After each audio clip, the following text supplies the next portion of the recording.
Anthony Choi está en Capital con Viaje a otra dimensión. Su nombre es Pedro Alonso López, un ser que perdió toda condición humana, pues se calcula que entre Colombia, Ecuador y Perú asesinó a más de 300 infantes. Hoy su paradero es desconocido y no es buscado internacionalmente.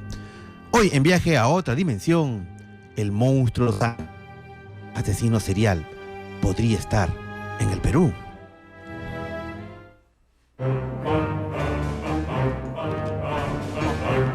Hola, soy Anthony Choi y este es tu programa Viaje a otra dimensión a través de Radio Capital, la radio de Lima, el programa número 1 de la noche limeña. Muy buenas noches, queridos viajeros dimensionales.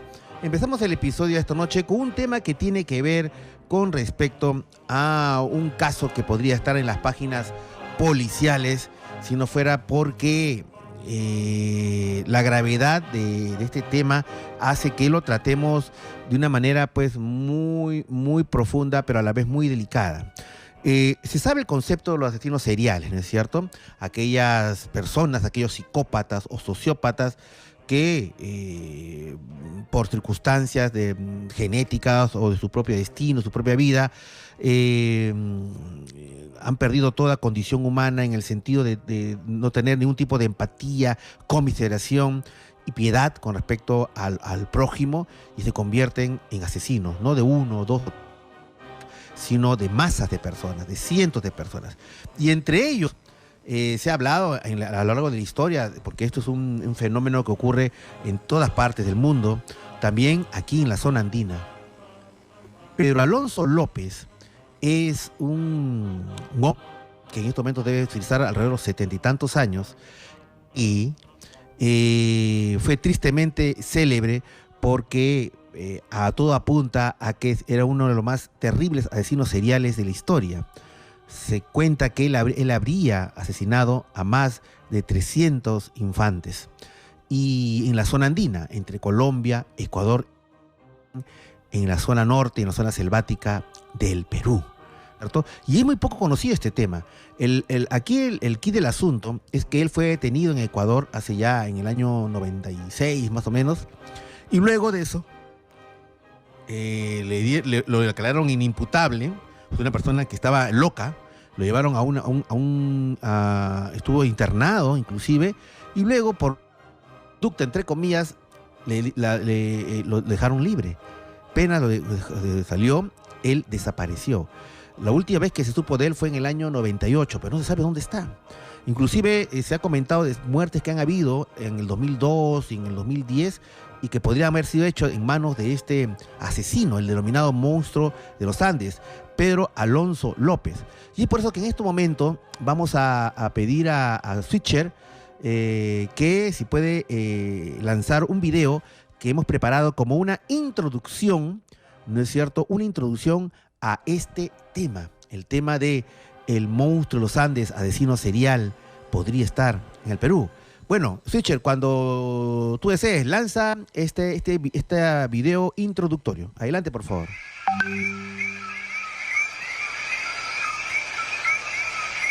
Él se movía como un depredador. Pedro Alonso López vigilaba y seguía a sus víctimas hasta encontrar el momento perfecto para abalanzarse sobre ellas. Todas eran niñas, y a todas las golpeaba, las violaba y las estrangulaba. Más de 28 fosas se convirtieron en el lugar de reposo de sus víctimas. Pedro Alonso López, al que apodaron el monstruo de los Andes, tiene un historial aterrador. Asesinó a más de 300 niñas, convirtiéndose así en el mayor asesino en serie de todos los tiempos. Los historiadores aseguran que su infancia fue un infierno. Su madre era una mujer despiadada que se prostituía en su propia casa. Sufrió varias violaciones y abusos por parte de desconocidos y vivió en la calle unos años en los que pasó hambre y penalidades. A pesar de sus múltiples crímenes, el monstruo de los Andes fue condenado a solo 16 años de cárcel, la pena máxima en Ecuador. En 1999 salió en libertad y desde entonces nadie sabe cuál es su paradero. Unos creen que fue asesinado por los familiares de las víctimas. Otros aseguran que sigue vivo y que fue el asesino de una niña que apareció muerta en Colombia en el año 2002. Un suceso que provocó que la Interpol pusiera en busca y captura al monstruo de los Andes. Característicamente mi porvenir ha sido un porvenir desequilibrado. Un ser quizás olvidado de la sociedad, ¿no? Antes de salir de prisión, Pedro Alonso López dijo: algún día, cuando esté en libertad, sentiré ese momento de nuevo. Estaré encantado de volver a matar. Es mi misión. Soy el hombre del siglo. Nadie podrá olvidarme. Muy bien, queridos amigos. Este es un poco una introducción a la terrible historia, ¿no es cierto?, de este denominado monstruo de los Andes, Pedro Alonso López. Y en este momento vamos a entrar en contacto, ¿no es cierto?, con un destacado investigador y antropólogo, Esteban Cruz, que a la sazón ha hecho un libro, ha escrito acerca de la vida de de Pedro Alonso López, ¿no es cierto?, el denominado monstruo de los Andes, porque todo apunta ha desaparecido completamente, nadie sabe su paradero. Él ya sería una persona mayor, tendría más de 70 años, pero definitivamente el tema es que no se sabe si ha fallecido o no. Algunos afirman, y vamos a estar puestos en contacto en estos momentos con Esteban Cruz, muchos afirman que es probable de que haya muerto, y algunos dicen que de repente en manos de los familiares de tantas de las víctimas que él cometió, asesinó. Pero hay un dato que podría ser un dato anecdótico si no fuera porque es un poco escalofriante. Su mamá, su madre, afirma de que ella cree que él no ha muerto, porque según ella, es un tema anecdótico pero no menos interesante, que ella, cada vez que un familiar ha fallecido, se le ha presentado a ella. Su hijo, Pedro Alonso, nunca se le presentó, entre comillas, ¿no? Y ella considera, por eso cree que el monstruo de los Andes está vivo todavía, sigue vivo en alguna parte de la zona andina, que puede ser Colombia, Ecuador o el Perú. Y por eso que nos vamos hasta Colombia para entrevistar a don Esteban Cruz. Él es un destacado investigador, antropólogo, tiene un programa muy interesante en la televisión llamado Más Allá, y con él vamos a conversar porque él ha hecho una investigación extensa acerca de el tristemente célebre monstruo de los Andes. Hola Esteban, muy buenas noches. Muy buenas noches, doctor Anthony Choi. Gracias por invitarme a su programa. Un saludo grandísimo a todo el Perú, a la gente en Lima. Y bueno, es un tema triste, pero al mismo tiempo hace parte del misterio y hace parte de todo esto que nos convoca en nuestros programas. Claro que sí. Bueno, quiero que nos comentes, porque sé que tú has investigado a fondo la vida de Pedro Alonso López, el monstruo de los Andes, y un poco para recapitular, ¿cómo fue qué condiciones tuvo, qué circunstancias tuvo en la vida esta persona que lo pudo convertir en lo que se convirtió, ¿no? En quizás el mayor asesino serial de la historia, Esteban? Sí, es terrible, es visto como el peor asesino en serie de la historia en los libros de criminología, no solo nuestros latinoamericanos, sino los norteamericanos, los estadounidenses, los europeos, han visto en su caso tal vez uno de los más terribles. Pedro Alonso, cuando era niño, aparentemente era un niño normal, pero él nace en un contexto colombiano, en el cual hubo una violencia muy fuerte, un periodo que aquí llamamos la violencia, donde la gente se mataba por ser conservador o liberal. Y era muy común en la zona donde él nació, que era el Tolima, en un pueblito que se llama Santa Isabel, que mataran a la gente al frente de sus hijos. A su papá lo mataron. Y lo que hacían Ya. era unos tratamientos del cadáver, una forma de asesinato, unas ejecuciones con una sevicia y una sangre fría completamente horrenda. Entonces cogían, por ejemplo, a la gente y le hacían un corte que todavía se llama la corbata colombiana, que es que le Ya. colocan un cuchillo a la víctima en el cuello y la rajan y le sacan la lengua mientras se va desangrando y muere, para que quede como si Ok. tuviera una corbata, pero es la lengua.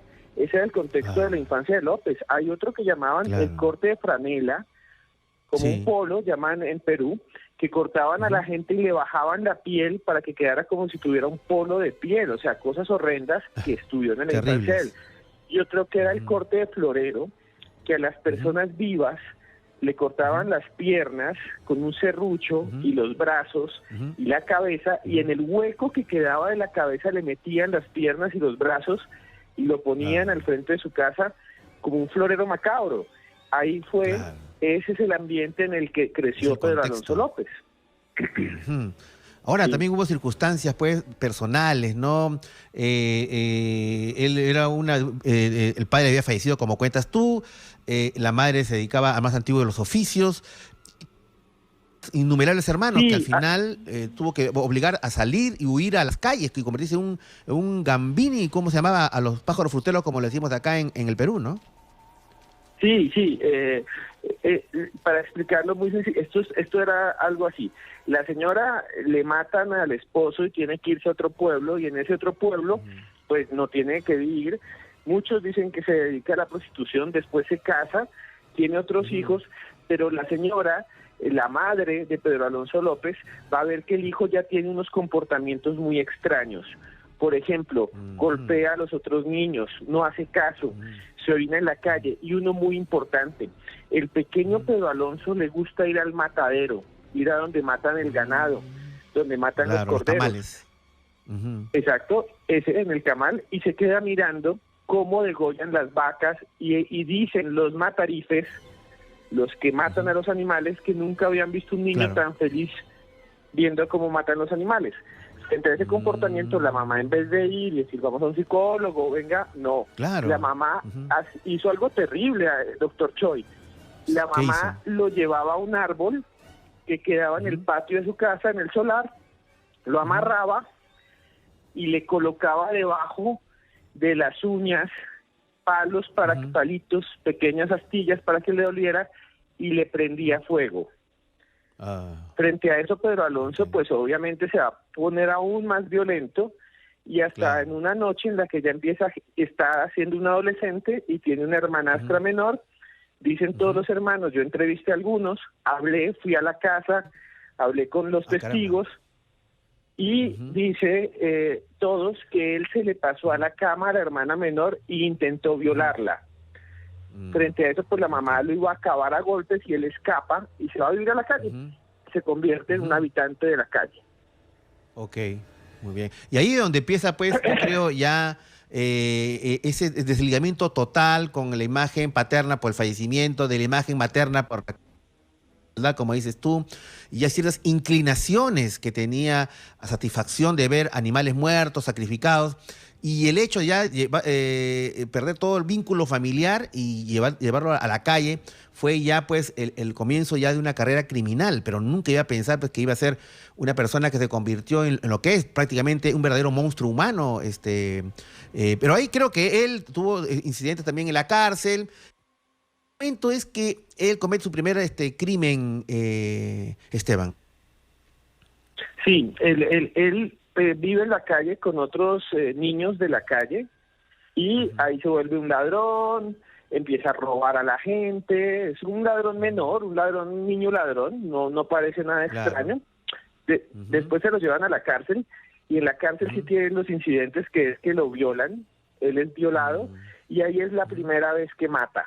Después de que a él lo viola un hombre mayor, porque él era un muchachito, él lo que hace es conseguir un pedazo de lata que afila durante días, que la convierte en un arma, y se acerca a su violador sin que nadie se dé cuenta y lo apuñala frenéticamente en el cuello.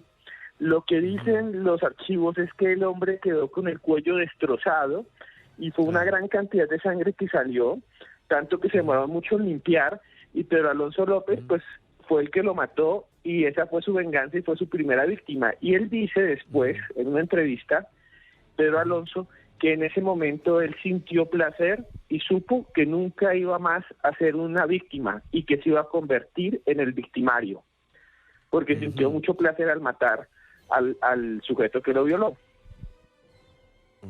Ahora, el tema es de que evidentemente esos eventos desgraciados en su vida lo fueron poco a poco convirtiendo en lo que fue, ¿no? Pero lo que yo digo es, ¿cómo llega el momento en que una persona empieza a cometer tantos crímenes y no es atrapado por la policía, ¿no? O sea, para llegar a cometer, como se en los anales judiciales, en los policiales, ¿no? De más de 300 víctimas, lo que uno no entiende es dónde estuvo la justicia, la policía, cuál era cómo él pudo evadir durante tantos años y cometer lo que cometió, que fuera atrapado durante años, Esteban.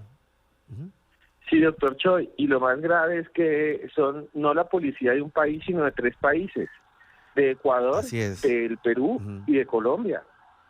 Y durante muchos años lo que hizo Pedro Alonso López, y esta es la clave de por qué no lo atraparon, porque el tipo no es un genio del mal, no es Hannibal Lecter. Hemos visto muchas películas de asesinos en serie, Seven, hemos visto El coleccionista de huesos. ¿Sí? El silencio de los inocentes, ¿no es cierto? El silencio de los inocentes, con Hannibal Lecter. No, pero Alonso López es un tipo sin educación, apenas sabe leer y escribir. El tipo es un habitante de la calle, se permanece sucio, está todo el tiempo sucio. Y entonces la clave de por qué nadie lo captura es que Pedro Alonso tiene una alta movilidad. ¿Qué significa eso?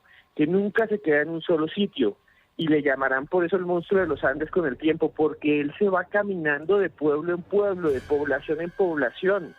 Entonces, hacia allá un pueblo que queda a 30 kilómetros, se va caminando por la carretera, y lo que hace es robar naranjas, roba una gallina y la mata, y la cocina, y cuando llega al pueblo, a cada pueblo cobra una víctima, y esto es terrible. Imagínese que uno se va caminando de pueblo en pueblo desde Colombia, desde el centro de Colombia hasta Perú. ¿Cuántos pueblos no recorre? En cada pueblo busca una niña y tiene el mismo modus operandi. Encuentra a una niña, le dice que por favor lo ayude, que él es extranjero, que tiene dinero, le muestra dinero, que por favor lo ayude a encontrar un lugar, las embauca, las engaña y las hace ir a las afueras a un lote. Generalmente buscaba un lote lejano, con árboles, o con alguna zona donde lo tapara, algún lugar que lo resguardara. Y ahí las empezaba a desnudar, les rompía la ropa de las víctimas se encontró siempre rota, completamente rasgada, y una vez le rompe la rota, las viola, y mientras las está violando, las ahorca. Y dijo el mismo Pedro Alonso, que las miraba a los ojos para ver cómo se iban muriendo, porque el momento de la muerte se veía en los ojos y para él era su momento de mayor placer. Es después propia de una mente totalmente desquiciada. Ahora, lo que quería ver era, ¿qué noticias tenías tú de la presencia de este personaje del terror en el Perú? O sea, ¿sabes tú en qué lugares del Perú estuvo? ¿Qué noticias tuvo de la presencia de él en línea general? ¿O es como una nebulosa que no se sabe exactamente qué parte estuvo aquí de nuestro país, el Perú, Esteban? Sí lo sabemos. Pedro Alonso, por lo menos conocemos algunas zonas donde estuvo en Perú. Pedro Alonso bajó desde Ambato, Ecuador, y tomó el camino de Machala, y después de Machala llegó a la zona de Aguas Verdes. Entró a Perú por Tumbes, por el departamento de Tumbes. Ahí hay un lugar, creo que se llama Cienaguilla, una playa, y después siguió a Tumbes capital, a la ciudad de Tumbes, y siguió entrando, pero hubo un problema, que es la geografía peruana. Si uno se da cuenta, la geografía ecuatoriana y la colombiana son parecidos en el sentido de que no hay casi desierto. Y la costa de Perú es un desierto hermoso y los pueblos y las ciudades están lejos, están alejados. Sí. Entonces Pedro Alonso decía, entonces Pedro Alonso decía, se iba caminando por la carretera y era un desierto interminable y se devolvió. Entonces él estuvo en la zona de Tumbes, dicen que también fue hasta la Ceja de Selva y estuvo por toda esta zona también matando niñas y se devolvió porque también la cultura de estas poblaciones es de defender y cuidar mucho a los niños. Él mismo decía, en Perú no pude matar sino 100 porque los papás son más desconfiados y porque la gente cuida más a los niños, no como en la costa de Ecuador o en Colombia donde son más descuidados y más confiados los niños. ¿Que ha matado a 100 niños? ¿Perdón? No, digo, afirmó, dijo, solamente maté 100. Eso es lo que él afirmó. Sí, él dijo, en Perú solamente 100. Dijo así, más o menos 100. Porque en Ecuador y en Colombia serían, él dice, en Colombia como es mi país, no sé cuántas, pero yo creo que fue más de 200. Y en Ecuador más de 100. Pero en Perú solo 100, dijo así. Ahora, todo esto podría ser también, esto lo dijo cuando fue ¿no es cierto? Cuéntanos cómo fue el tema de cuando por fin lo atraparon a esta especie de ser que no merece llamarse pues, ser humano, ¿no es cierto? Y ¿cómo fue que lo atraparon? ¿Cuándo llegó por fin que la justicia le cayó encima? Pero vamos a hacer la pausa y luego de esto vamos a conversar acerca de este tema. ¿Te parece, Esteban? A la orden, lo que quieran, aquí estoy. Muy bien, muy bien.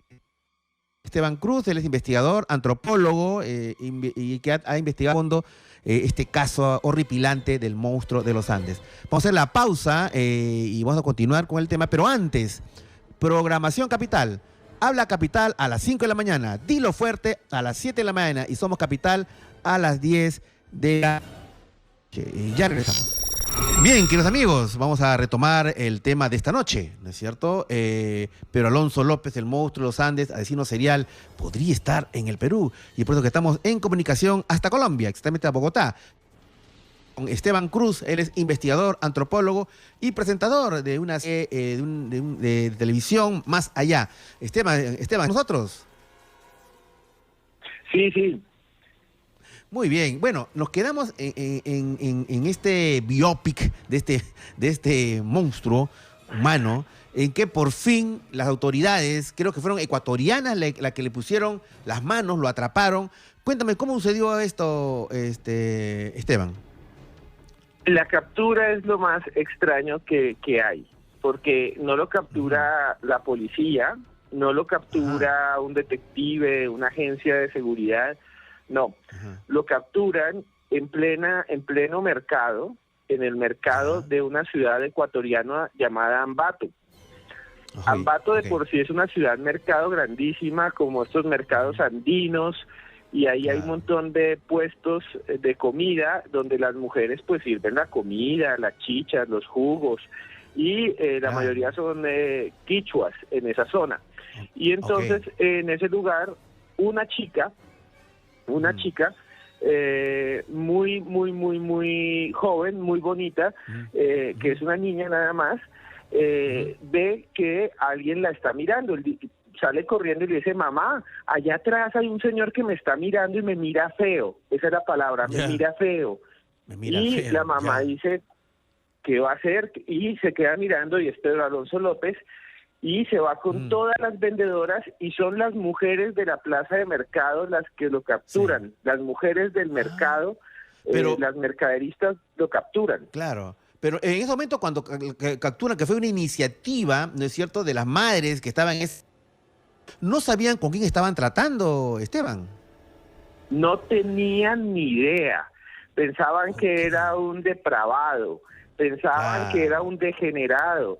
Pensaban porque la niña dice que lo miraba feo y le hacía gestos obscenos.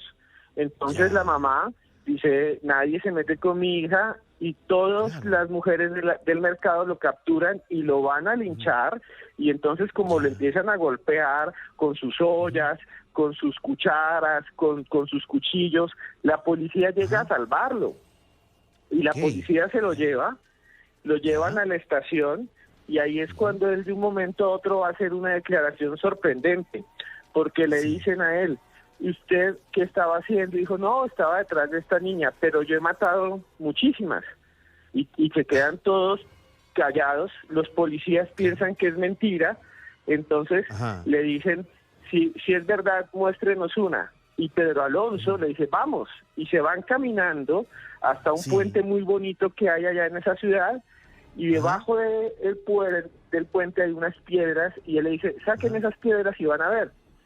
Y los policías empiezan a quitar una, dos, tres, y cuando empiezan a quitar ya más piedras, lo que hay es un montón de papel periódico, y está manchado, y empieza a oler mal, y ahí viene lo horrendo, porque los policías corren el papel periódico y lo que encuentran es el cadáver de una niña desnuda, completamente apedreada y golpeado. Y ahí es que le creen y empiezan a ir pueblo por pueblo en Ecuador a levantar y sacar cadáveres. Ahora, esta información, cantidad de víctimas que tuvo, no podría haber sido, bueno, de todas maneras fue terrible, ¿cierto? Pero eso de contar por centenas, ¿hubo una prueba al respecto o solamente todo se basa en las declaraciones espontáneas como de gusto, de soberbia, ¿no? De este tipo? O sea, ¿se cierta la cantidad de víctimas que él mismo señaló? Eso podría ser. Hay muchos casos de asesinos en serie que dicen que mataron más de lo que realmente hicieron. Pero en el caso de Pedro Alonso hay dos cosas que pasaron. Acá hubo un periodista colombiano que era de apellido Gómez Remolina. En los años 80 era uno de los periodistas criminales más importantes. Incluso llegó a dirigir una revista muy famosa que se llamó Vea. Y él se fue pueblo por pueblo por el camino que había hecho Pedro Alonso y constató que en cada una de esas poblaciones, de esos pueblos, de esos municipios, habían desaparecido niñas que nunca se encontraron en los tiempos que Pedro Alonso dijo. Y escribió un libro sobre eso que se llama El Estrangulador de los Andes, donde está pueblo por pueblo y un mapa del camino de Pedro Alonso en Colombia. En Ecuador se hicieron levantamientos y fueron más de 40 niñas. Él no volvió a ayudar, pero él decía que habían más. Y en Perú sí quedó la cosa como en el Perú, como no hubo una constancia de los delitos no hubo una investigación que cometió allá. No hubo. Tristemente. Sí, porque la opinión pública peruana desconoce totalmente este caso, ¿ah? O sea, si no es por internet, que algunas personas han entrado, pero generalmente la opinión pública acá en Lima desconocíamos totalmente ese tema. Pero bueno, entonces de todas maneras hubo una cierta indicación de que este asesino definitivamente era una persona que mató y mató mucho, lamentablemente. Ahora, ¿qué es lo que pasó con él? Fue atrapado ya él mismo, sin que nadie lo presionara, en un afán de ufanarse de su propia crueldad, contó y dijo: mira, están aquí, están por allá. Pero ¿qué es lo que sucedió después, Esteban? Lo metieron a la cárcel, le dieron cadena perpetua, hubo una condena a muerte. ¿Qué es lo que uno podría esperar? ¿Qué es lo que sucedió con el destino de Pedro Alonso López? Y pasó lo que pasa tristemente en nuestros países. Ecuador tiene una legislación como la colombiana donde no se acumulan los delitos. Entonces en Colombia y en Ecuador, si uno mata 30 personas, es prácticamente igual como si matase una, porque no se pueden acumular las penas. Entonces Pedro Alonso fue ahí condenado a 16 años de prisión por algo así, más de 50 homicidios de niñas. Durante ese periodo, Pedro Alonso dio muchas entrevistas y en las entrevistas decía cosas que realmente son rarísimas. Por ejemplo, decía que esas niñas eran sus muñequitas y que él dormía con los cadáveres y que él era un revolucionario y que había venido al mundo como una reencarnación para salvar a las niñas de la pobreza y que él iba a seguir matando y que él era el hombre del siglo. Y a pesar de que dijera eso, que esto es terrible, y a pesar de que él dijera eso, después de los 16 años lo soltó la justicia ecuatoriana. O sea, Lo pasó soltaron libre. efectivamente a los 16 años metido en la cárcel, digamos. Sí, en el 94 le dijeron para afuera, usted cumplió, está grabado en video porque pues es muy famoso, sale levantando las manos diciendo gracias Dios mío, soy el hombre del siglo, y afuera las mamás de las niñas lo esperan tirándole piedras y la policía de Ecuador lo protege. Ya. ¿Y después qué pasó? ¿Qué se sabe de él? ¿Fue la última noticia acaso en el año 1994? ¿O qué pasó después de Esteban? Esto es lo más misterioso y lo más escalofriante. Pero Alonso lo deportan y en la frontera lo captura Colombia. ¿Por qué? Porque mientras estaba preso descubrieron que él había matado a una niña cuando era joven en su propio pueblo, que se llama Espinal. Lo cogen preso y lo meten en una prisión. Aquí se arma una revolución en ese pueblo llamado Espinal, casi linchan a los jueces, bueno, lo meten en la cárcel y en el 98, de un momento a otro, nadie se explica por qué, un juez dice, Pedro Alonso López es un enfermo mental y por eso es inocente y es liberado. Inocente. Inimputable. Y es liberado. Liberado porque lo que dice la psiquiatra que después lo va a evaluar es que él era inocente porque él no sabía lo que hacía. Y Pedro Alonso sale del anexo psiquiátrico con una bolsa de ropa y sale a caminar. Y nadie se entera qué pasó. De ahí en adelante pasan cosas sorprendentes. ¿Cuál es Esteban? Sí. Una, visita a la mamá. Llega a visitar, la mamá ya está muerta, era una viejita. La mamá se asusta y lo primero que hace Pedro Alonso López es meterse a su habitación, a la de la mamá, desbaratar la cama, amarrar las tablas y el colchón y cargarla y venderla. Y deja a la mamá sin cama. ¿Y por qué eso es sorprendente. Después empezaron a haber homicidios en la misma zona. Nunca se supo más de Pedro Alonso hasta que llegamos al año 2002. 2002. Sí, te escucho Esteban. Parece que ha habido un problema técnico, Johnny. Estamos ahí en comunicación con Esteban López. A ver, vamos a ver. Se cortó, ¿no es cierto? Vamos a recuperar la llamada. Bueno, querido amigo, parece que ha habido una interrupción hasta Bogotá, Colombia, con el investigador Esteban Cruz, investigador antropólogo y que ha escrito justamente sobre el tema del monstruo de los Andes. Y a mí me interesa mucho este tema porque, digamos, el tristemente célebre personaje que esta noche estamos hablando es un personaje que, producto de no solamente que podría haber un sesgo genético hereditario, sino también por las tristes y duras condiciones de nuestros pueblos, ¿no? La terrible violencia de la época ya justamente llamada la violencia en Bogotá, y que también todo eso alimentó y abonó en que se forjara pues verdaderamente un monstruo humano, ¿no? Estamos nuevamente con Esteban Cruz hasta Bogotá, Colombia. Esteban, nos quedamos en el tema de que él regresó a su tierra, a su pueblo, a Tolima, fue a la casa de su señora madre, vendió su cama, un hecho que yo creo que podría ser simbólico por lo que él vivió de niño, ¿no es cierto? Que fue, digamos, torturado literalmente por su mamá, pero después comentas de que hubo una serie de homicidios y llegan al año 2000. ¿Qué pasó ahí, Esteban? Sí, y esto sí, doctor Anthony, es sorprendente. A comienzos de los años 2000, en Colombia salió una ley nueva que cambió las cédulas de ciudadanía, el DNI. Dijeron, el DNI va a cambiar, la cédula va a cambiar y todos tienen que renovarla.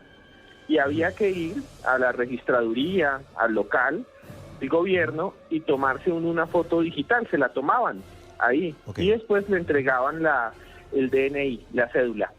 Nadie lo esperaba. Pero Pedro Alonso López, escuchen muy bien esto, fue allá y cambió su DNI en el año 2002 y tenemos la foto de cómo lucía ya viejo Pedro Alonso López.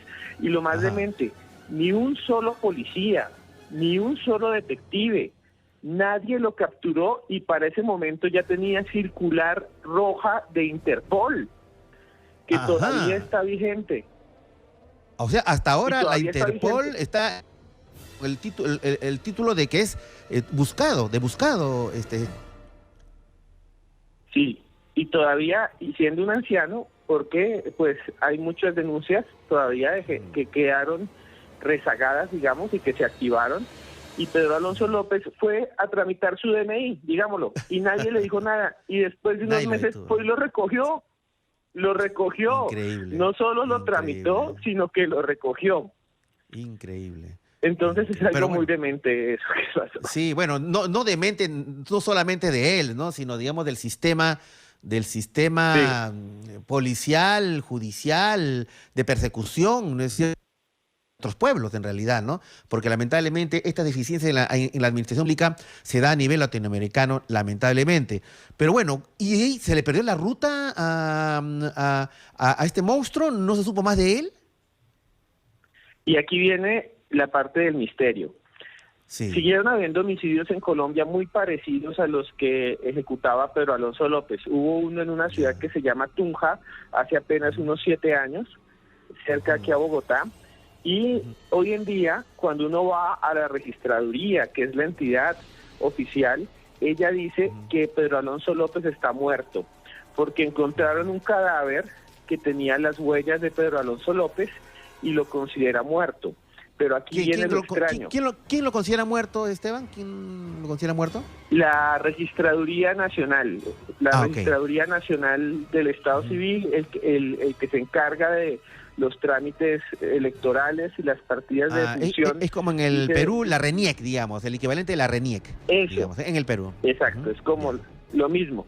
La RENIEC, digamos, de Colombia, dice que está muerto. Pero cuando uno va a la policía y busca la cédula, el DNI, el número de Pedro Alonso López, sale como si estuviera vivo.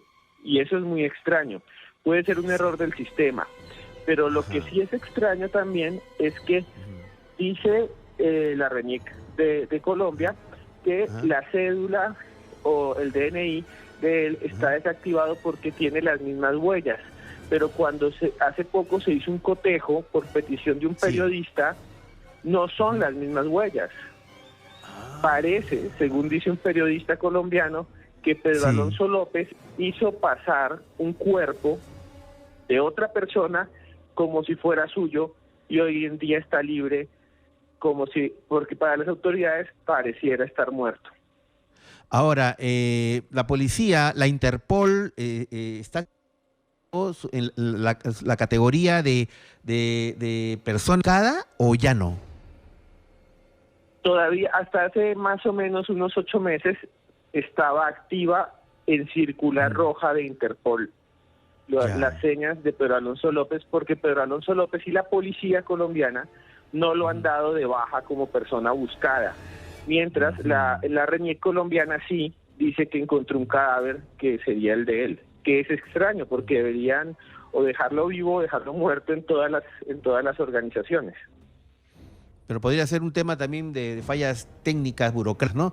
Pero en todo caso, en el año 2020, ¿cuántos años tendría Pedro Alonso López? Pedro Alonso López nació en 1948. Ya estaríamos con una persona mucho mayor, estaríamos hablando de alguien que en este momento, él nació el 8 de octubre, ya estaría siendo un adulto mayor. ¿Tendría cuántos? ¿80 y tantos? ¿70 y tantos? ¿72 años? Tendría 72. Bueno, 72 años, yo creo que no hay, que la maldad no se jubila, ¿no? La sevicia no se jubila, ¿no? Entonces, ¿qué piensas tú? ¿Cuál es tu intuición? Tú eres una de las personas en Colombia que lo ha investigado más, Esteban, y apelo a tu intuición como investigador. ¿Piensas que sigue vivo? Y en todo caso, ¿dónde crees que podría estar? Bueno, si Pedro Alonso López estuviera vivo, estaría viviendo prácticamente como un habitante de calle, estaría viviendo en la calle, durmiendo en el piso, pidiendo dinero, tomando alcohol, fumando pasta básica de coca que a él le encantaba, que aquí le llamamos bazuco, o podría estar de pueblo en pueblo caminando. Y a la edad que tiene, pues ya es difícil, pero estoy seguro que volvería a matar, porque él mismo lo dijo, y estaría matando, porque él mismo lo dijo. Él dijo, cuando yo salga de la cárcel, voy a volver a matar, porque es lo más, lo que me lleva a mí a vivir y me da placer, así lo dijo. Ahora, su mamá dijo, que creo que ya falleció, dijo algo muy extraño, ¿no? Dijo, yo como su madre pienso que sigue vivo, porque todos mis familiares que fallecieron se me presentaron a mí y él nunca se me presentó, o sea, como fantasma, ¿no? Pero más allá de eso, o sea, y además hay un tema, ¿no? Es terrible, que ha pasado en otros casos a nivel mundial en el tema policial, ¿no? Que es que a veces hay asesinos en serie que son imitados, ¿no? En sus técnicas y en todo esto. Pero en todo caso, un hombre de 73 años que no se sabe si está vivo o muerto, tú has apostado por dos hipótesis, ¿no? Una, de que puede seguir caminando por las calles, por los caminos de la América Andina, y cometiendo sus tropelías, o puede ser un vagabundo que esté alcoholizado y perdido también en alguna calle como un pordiosero. En todo caso, no ha habido ninguna noticia, ni un atisbo, nada en los últimos años con respecto a él. Y en todo caso, ¿cuál crees que sería la verdad de todo esto? ¿Cuál sería que el final, este círculo que quisiéramos que se cierre, en qué crees que podría quedar, Esteban? Es muy triste que tal vez nunca sepamos la verdad. Hay muchos casos, como decía el doctor Anthony Choi, alrededor del mundo donde pasan cosas como estas. Ahora ya no es Pedro Alonso López para muchos el peor del mundo, sino un señor llamado Samuel Little en Estados Unidos. Y Samuel Little, lo que pasó fue que él mismo confesó ya llegando a los 80 años, y hoy en día es el peor asesino en serie de la historia. Es un señor que mató a cantidad y cantidad de gente y nunca lo capturaron, sino que él fue y se entregó prácticamente y confesó. Entonces tenemos muchos casos como esos y muchos de asesinos que nunca se capturaron. El asesino del Zodíaco en Estados Unidos, Jack el Destripador, son asesinos en serie, como Jack el Destripador. ¿Qué pasa con Pedro Alonso López? Que lo más terrible es que sí estuvo preso, y es el único caso en la historia de alguien que sí estuvo preso, que mataba niñas y las violaba, que mató en 3 países, Perú, Ecuador y Colombia, que les decía sus muñequitas, que lo entrevistaban y que después lo dejaron libre. Sí, pues. Bueno, Esteban, ya estamos llegando a la parte final de nuestra conversación. Ha sido un gusto haber estado contigo, el que nos hayas contado esta terrible historia, pero que de una manera nos deja, digamos, un cierto sabor de vacío en cuanto al tema de la condición humana, ¿no? Porque uno se pone a pensar, mi querido colega, que el ser humano es capaz de hacer, pues, no sé, melodías la quinta de Beethoven, ¿no es cierto? O hacer en culturas como la piedad, ¿no es cierto? Y tantas excelsas obras que el ser humano ha podido hacer, y sin embargo también es capaz de la más absoluta, no hay nombre para decir lo que él hizo y lo que muchos asesinos seriales han hecho, y que nos dejen pensando, pues, acerca de qué es el ser humano, ¿no? Y esa es la última pregunta que te quisiera hacer a ti, después de todas estas experiencias terribles, que justamente ahora que estamos en el cuarentena obligatoria, pero ya, bueno, en unos países como acá en el Perú, del Perú ya se terminó, pero que seguimos con este tema de la pandemia, en que a los seres humanos ha sacado a veces lo mejor, ¿no? De los seres humanos, de personas como los médicos, militares, policías que han estado adelante luchando contra el virus, y otros que han mostrado mucho egoísmo, por ejemplo. Y en esta situación que saca lo peor del ser humano, ¿qué crees tú que podría dejarnos como tesis, moraleja, la presencia de este ser tristemente célebre, Esteban? Yo creo que lo primero es que tenemos que, si tenemos familia y tenemos gente que queremos, porque todos la tenemos que cuidarla, y cuidarla mucho, tanto en el tema de la pandemia como el de este señor. Porque las víctimas de Pedro Alonso López fueron todas niñas que estaban descuidadas, solas en la calle. Tenemos que cuidar a nuestros hijos, a nuestros bebés, a nuestras abuelas, a nuestros hermanos. Y como bien decía el doctor Anthony Choi, en este momento nos damos cuenta y extrañamos a los amigos, eso, pero también el mal está ahí, y el mal tiene forma humana. Y les cuento una anécdota en 5 segundos. Hace unos días en Barcelona, en España, capturaron a un señor dentro de una cajita. Lo capturaron porque por las cámaras se dieron cuenta que salía por las noches, aprovechando que estaba todo en cuarentena, con una máscara, y se acercaba a los habitantes de la calle, a los indigentes, y con un martillo les destrozaba el cráneo hasta que los mataba. Y es un asesino en serie, y le llaman el asesino de la cuarentena, y ya está preso. Así que hay 1000 historias y 1000 cosas que demuestran que somos peores, pero también somos muy buenos y somos diversos. Sí, ese es el tema, sí, pues. Muy bien, Esteban Cruz, ha sido un gusto haber tenido en mi programa. Espero tenerle también en otras ocasiones para contar también acerca de todas estas crónicas que, más allá de lo policial, nos deja una enseñanza con respecto a lo que es capaz de ser el ser humano, y que todos apostamos porque algún día dejemos de ser lo que hace años dijeron que éramos, ¿no? Homo hominis lupus, el hombre es el lobo del hombre. Puesto, ya eso que lo dejemos atrás. Esteban Cruz, muchas gracias por estar en nuestro programa. Muchas gracias, doctor Anthony. Si quieren contactarme, me buscan en Twitter o en Instagram como @cruzescribiente, @cruzescribiente o Esteban Cruz Niño. Muchas gracias, doctor. Gracias Esteban, un fuerte abrazo hasta todos los amigos en Colombia. Bueno, vamos a hacer la pausa, queridos amigos, y luego de esta vamos a abrir los teléfonos de Radio Capital para que esta segunda parte de nuestro programa sea para ustedes, para que ustedes cuenten sus experiencias, sus historias, o si tienen algún comentario que hacer con respecto a este caso, ¿no?, tan terrible, y lo peor de todo es que no se sabe si está vivo o está muerto, ¿no? Si tienen alguna, repente, no lo sé, a veces nos dan sorpresas nuestros oyentes del programa de Otra Dimensión. Vamos a hacer la pausa, pero antes, Programación Capital. Habla Capital a las 5 de la mañana, Dilo Fuerte a las 7 de la mañana y Somos Capital a las 10 de la mañana. Y los programas de la mañana y la tarde y la noche lo estamos haciendo, está haciendo muy, muy, muy bien. Los felicito a todos los programas de Capital que están. Gracias también al favor de nuestro público en todos los horarios. Pausa, regresamos. Muy bien, queridos amigos, vamos a abrir la central de Radio Capital para que ustedes nos llamen al 212-5353, 212-5353, para que ustedes nos envíen o nos cuenten sus encuentros con lo desconocido. Vamos a abrir el tema totalmente abierto a las diferentes temáticas y géneros del tema de los misterios. Pero también, como no, si tienen algún comentario que hacer con respecto a el tema que hemos tratado esta noche, ¿no es cierto? El tema del monstruo de los Andes, asesino serial, podría estar en el Perú. Muy bien.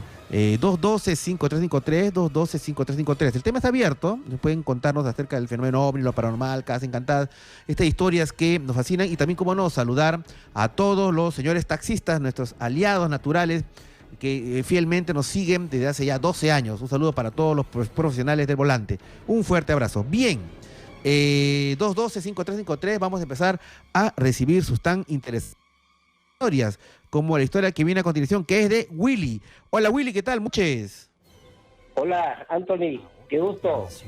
De igual manera, Willy, ¿qué tal? Bien acá, en cuarentena, y a la vez contando con tus grandes programas, pues, que nos dan un poquito de entretenimiento, ¿no? Una cosa muy interesante lo que tú haces, realmente. Que nos ayuda bastante. Muchas gracias, William. Willy, muchas gracias. Yo quería, hace tiempo, te cuento de que yo estaba buscando en esta cuarentena unos documentos, unas cosas así, y resulta que encuentro unas fotografías. Unas fotografías de hace más o menos 25 años atrás, en las cuales veo la foto de mi hermano, pues, ¿no? Ahí, y mi hermano, hace 25 años, falleció. Resulta de que en ese tiempo que mi hermano falleció, yo, antes de que él fallezca, había programado un viaje con él para recorrer el Cusco, hacerle conocer Machu Picchu y todas esas cosas, porque él era cusqueño y no conocía Machu Picchu. Entonces, yo con él planeamos y le dije, hermano, yo te voy a llevar a Machu Picchu, vamos a recorrer todo esto, vamos a pasear, te voy a hacer conocer tu tierra. ¿Por qué? Porque yo todavía tenía una capacidad económica que me podía poder hacer eso, ¿no? ¿Cuántos años tenías tú, Willy, en esa época, y cuántos años tenía tu hermano, digamos? Yo en esa época tenía exactamente 45 años. Ya, ok. Mi hermano tenía 58. Ah, ok. ¿Ya? Era mayor que tú.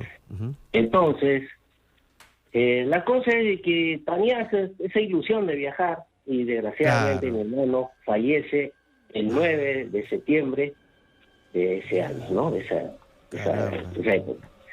Y bueno, no se pudo realizar el viaje, total, la cosa pasó. Pero en la fecha que habíamos programado el viaje, a mí se me vino la nostalgia, ¿no? De decir, ¿por qué en este tiempo yo hubiera estado yendo con mi hermano a pasear a este sitio? Qué pena que se me haya ido y cosas por el estilo. Pero había una fuerza poderosa que me decía, oye, anda solo, haz el viaje solo, hazlo. Y la cosa es que me fui, tomé la decisión de irme, me voy al viaje y resulta que hago paso por paso los sitios que habíamos planeado ir con Carlos. Entonces cuando llego a Machu Picchu y llego justamente al centro del reloj solar, que el centro del reloj solar, me paro y me entra una nostalgia terrible de decir, ¿cómo es que en este momento hubiera podido estar con mi hermano Carlos acá, disfrutando esta belleza y haciendo que él conozca esto? En ese instante siento una mano que me golpea hacia el hombro, me golpea y me dice, señor, y yo volteo, lo veo y le digo, sí, señor, me dice, usted no tiene por qué estar triste. Yo le digo, ¿qué? ¿Por qué me dice eso? No, me dice, usted está con su hermano, usted haga el viaje con él está a su lado. ¿Qué? Oiga, yo me quedé espantado. ¿Quién le dijo eso? ¿Quién le dijo eso? Un señor, de esos señores que son como, que hacen guías turísticos, ¿ya? Un guía. Estaba con su sombrero blanco, su sombrero así. Entonces, yo volteo y digo, ¿quién es este señor que me dice esto? Volteo así, y cuando regreso la mirada para decir por qué me había dicho esas cosas, ya no estaba. Había desaparecido y yo lo buscaba en todo el recorrido que he hecho en Machu Picchu, lo he buscado y he dicho, ¿quién ha sido esa persona que me ha dicho semejante verdad? Porque le tocó el hombro y claro, dijo, no tenga por qué, te dice triste porque su hermano de todas maneras está con usted. Que mi hermano está conmigo y que yo haga el viaje pensando de que él está a mi lado. Entonces, yo me sentí pues completamente confundido, ¿no? Porque en ese sitio, en ese lugar, esta persona me toca el hombro, me dice lo que me dice, y era verdad lo que él me decía, que yo estaba triste, estaba nostálgico y estaba llorando de que él estuviera a mi lado. Y me dijo que haga el viaje normal porque él está a mi lado. La cosa es que, Anthony, hice el viaje pensando en lo que él me dijo, y yo lo sentía a mi hermano a mi lado. Y eso no queda en esto. La cosa es de que después de que todo el viaje yo he hecho, las fotografías que yo he tomado,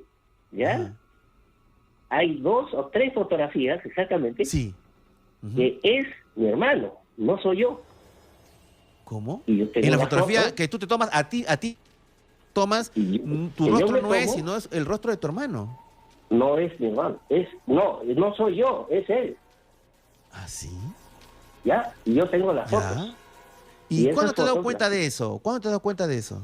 Cuando yo regresé del Cusco y cuando revelé las fotos. Entonces, cuando revelé las fotos, yo dije, ¿qué es lo que ha pasado? Y historia, esa tan bonita, porque a mí me parece bien bonita. Claro, claro. La llevaba siempre conmigo y siempre quería tener la oportunidad de comentársela. Y Ahora, después, claro, bueno, muchas gracias por compartirla, Willy, pero digamos, ¿no será de que tú y tu hermano se parecen, tienen ese aire familiar y por el tema del ángulo, del sombra, de la fotografía, haya parecido como que es tu hermano, pero él eres tú por el parecido familiar? ¿No será eso? puede ser, pero yo cuando veo la foto es él. Entonces digo yo, y no es una foto, son como en 3 fotos que él aparece. Entonces, cuando he publicado en el Facebook, hace poco lo publiqué en el Facebook recordando ese momento. Entonces, las personas que comentan me dicen, qué lindo, Carlitos, de tiempo, siempre lo recordamos, que hablan de él, no hablan de mí. O sea, ¿creen que la foto se la tomó él? Sí, y que está ahí sentado en la Plaza de Armas del Cusco, está arriba de Machu Picchu, está en tres partes es él. En la foto. ¿Creen que es la foto que él se tomó? Bueno, qué locura. O sea, es un fenómeno que se llama una transfiguración, ¿no? Sí, que se toma una foto de otra persona, ¿no? En este caso, tu hermano, ¿no? Y más aún con lo que había pasado ahí en el centro energético, que esto es el reloj solar ahí en Machu Picchu. Por supuesto. Claro, ahí se siente una energía muy especial, ¿no? Entonces, probablemente esta persona lo que me había dicho, me había comentado, que no estuviera triste, que haga el viaje pensando que él está a mi lado, y yo no sé quién habrá sido esa persona. Y después lo corrobora con la foto que aparece, y él aparece en la foto, pues como si él me hubiera estado acompañando en todo el viaje. Una cosa bonita. Y es lo que quería comentar. Willy, por comentar esta historia íntima de tu familia, ¿no? El sentimiento que uno tiene por nuestros seres queridos, ¿no? Y sí, yo creo que tal cual, ¿no? Tu hermano sí viajó al Cusco y acompañado de ti, ¿no? Un fuerte abrazo, Willy. Ok, vamos a seguir. Gracias. 212-5353, 212-5353 son las historias de nuestros oyentes, ¿no? De la comunidad dimensional, historias que francamente nos dejan pensando, ¿no? Todo lo que se habla aquí en el programa siempre, ¿no? A ver, hay historias que nos hacen sonreír, hay historias que nos ponen tristes, ¿no? Hay historias que nos llenan de horror, pero hay historias que nos llenan de esperanza, ¿no? Hay historias que nos hacen pensar, ¿no? Ese es un poco el ADN de Viaje a otra dimensión, ¿no?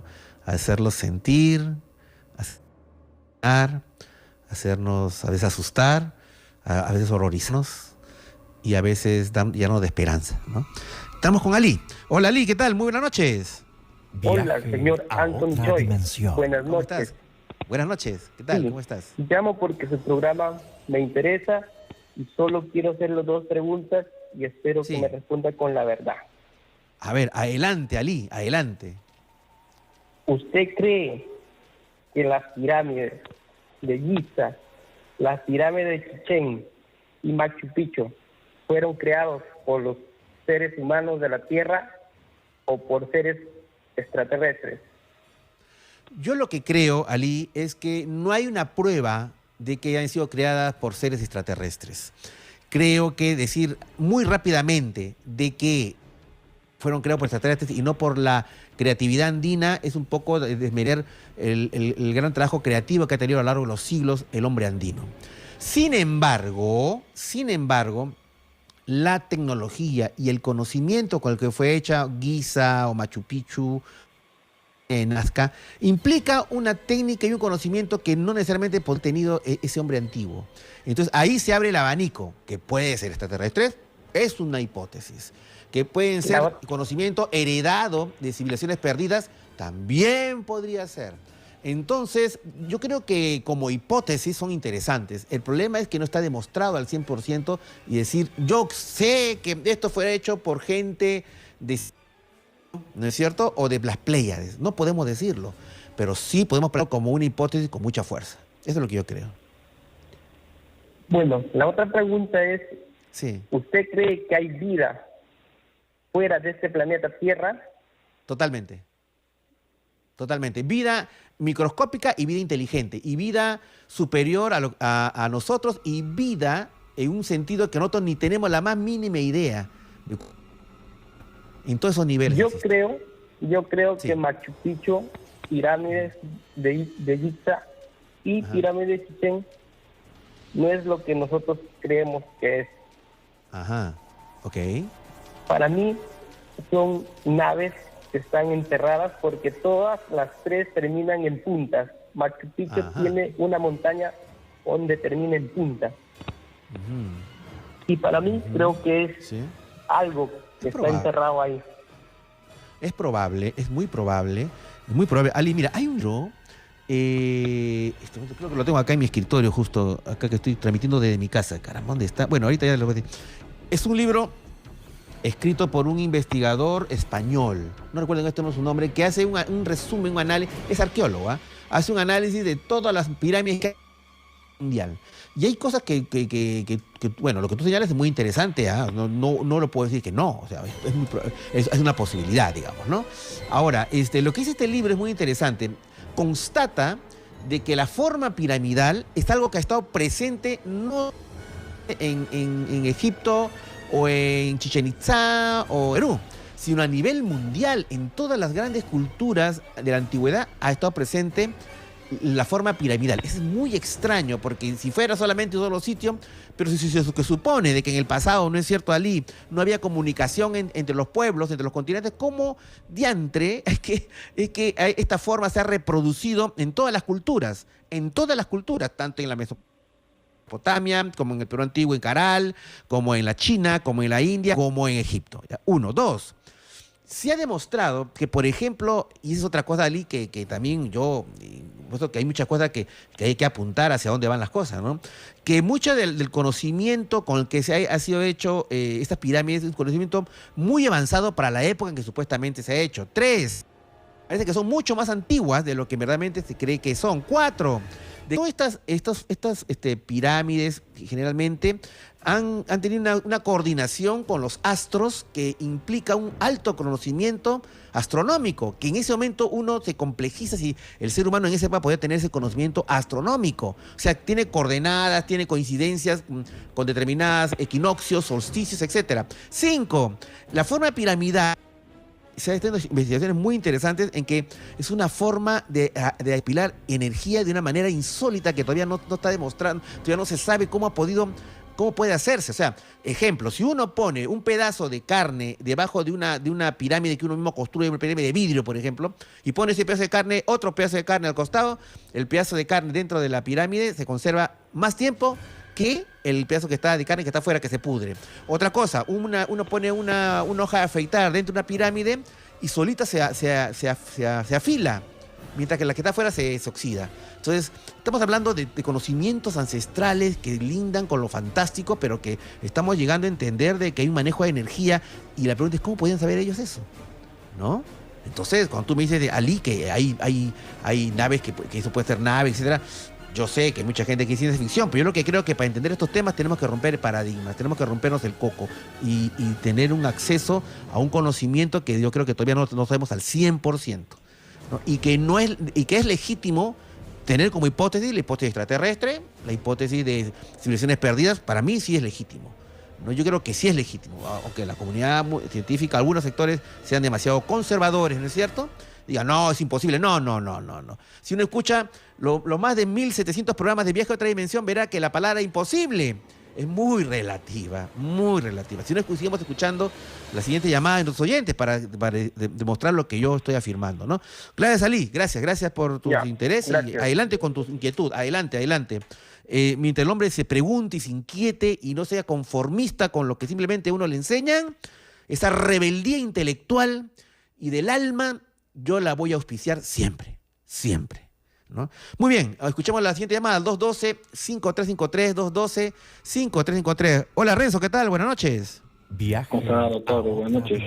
Buenas noches, ¿cómo estás? ¿Qué tal?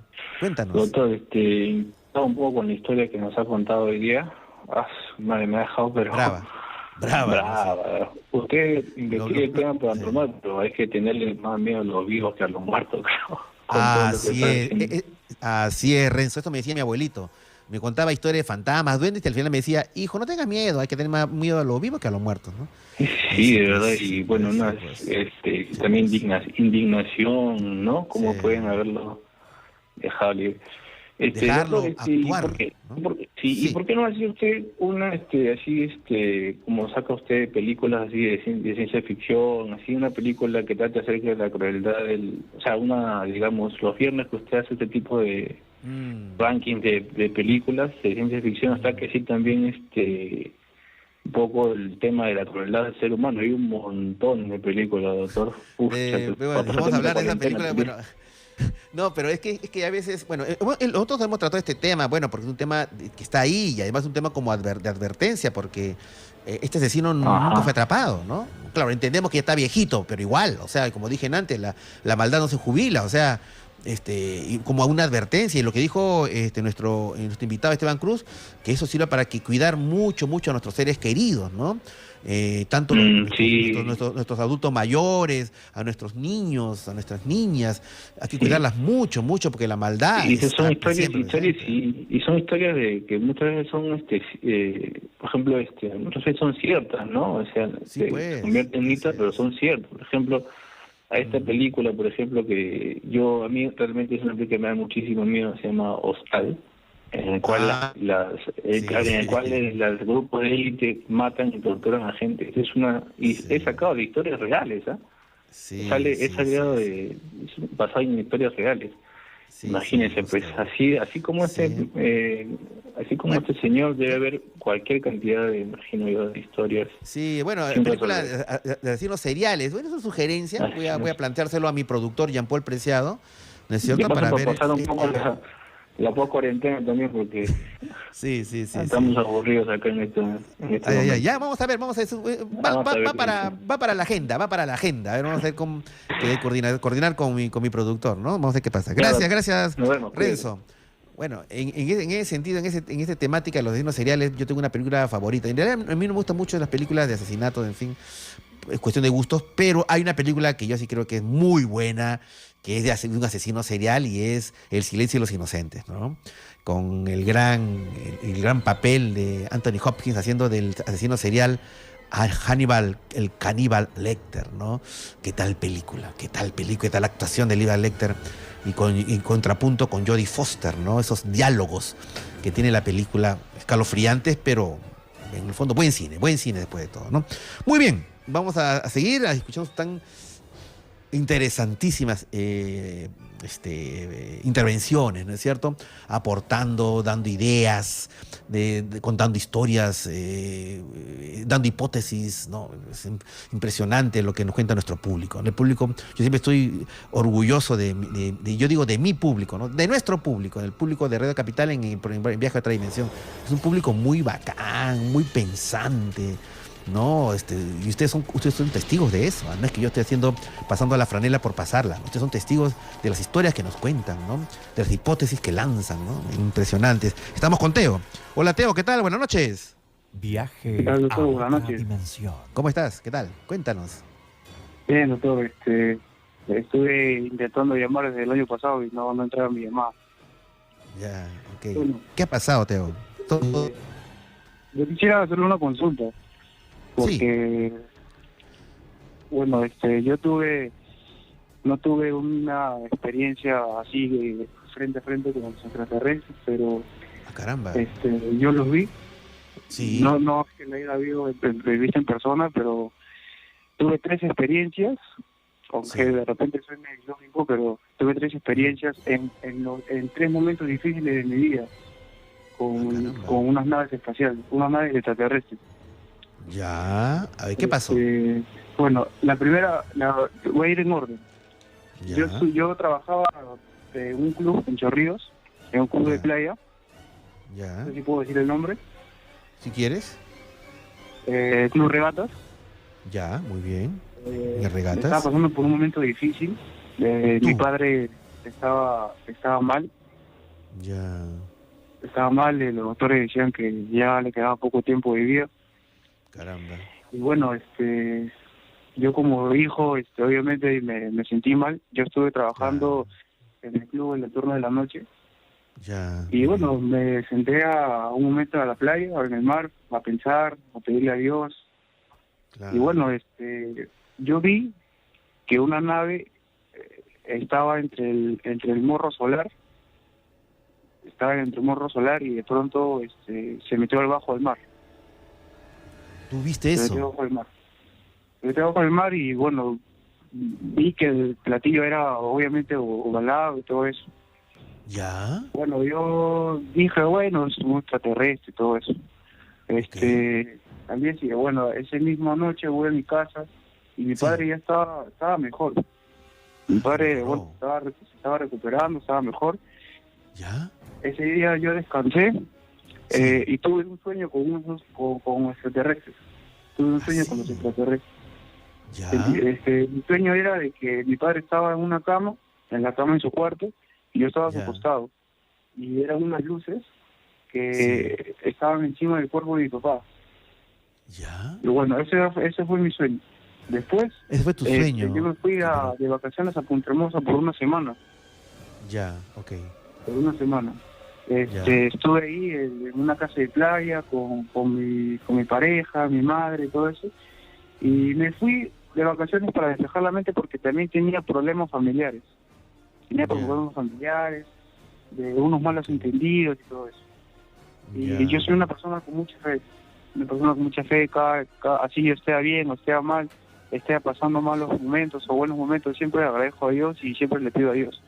Eso es importante. Bueno, la cosa es que comencé a rezar, comencé a pedirle a Dios que esas situaciones se aclaren, porque había unos malos entendidos que me estaban a mí perjudicando con mi familia. Ya, ¿esos malentendidos con quién? ¿Con tus padres, con tus hermanos, con tu pareja? No, con mis primos, entre primos, mis chicos. Entre primos, ok, ya. Para ser específico, me estaban acusando de que yo había cogido un dinero. Okay. Un dinero, una cantidad de dinero y me estaba echando la culpa a mí de varias cosas. Me puse mal, me fui a distraer, me fui a distraer la mente con mi madre, con mi pareja, a Punta Hermosa. A Punta Hermosa. Y bueno, le pedí, como le digo, esa noche estuve rezando, le pedí a Dios que me ayude a que se aclaren las cosas. Ajá. Y me fui a caminar, yo solo. Me fui a pensar, me fui a caminar por ahí, por Punta Hermosa. Y por Punta Hermosa, obviamente hay playas, ¿verdad? Sí. Bueno, claro. La cosa es que también volví a ver a un platillo volador que se metió al mar.